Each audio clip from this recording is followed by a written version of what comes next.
اہم خبر دیں گے آپ کو اسلام آباد سے، جہاں پر سیشن عدالت میں نور مقدم قتل کیس کی سماعت ہوئی۔ ملزم ظاہر جعفر کے مالی اور ملازم کی درخواست ضمانت پر سماعت ہوئی۔ مدعی کی جانب سے وکلا نے وکالت نامے عدالت میں جمع کرا دیے ہیں۔ حتمی دلائل کے لیے کیس 11 ستمبر کو سماعت کے لیے مقرر کر دیا گیا ہے۔ اس حوالے سے مزید تفصیلات بتائیں گے نمائندہ بول نیوز نعیم اصغر ہمارے ساتھ موجود ہیں۔ جی نعیم، بتائیے گا۔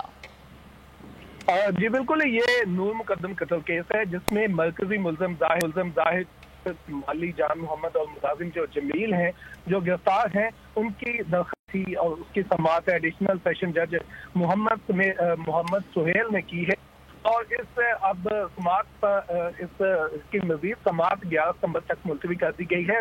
مدعی کی جانب سے وکلا نے اپنے کاغذ نامے جمع کروا دیے اور عدالت نے حتمی دلائل کے لیے اب کیس کو 11 ستمبر تک ملتوی کیا ہے۔ یہ ناظرین کے لیے بتاتے چلیں کہ ظاہر جعفر کا جو ملازم جمیل ہے وہ اس وقت سبسکرائب کریں اور بیل دبائیں تاکہ کوئی خبر رہ نہ جائے۔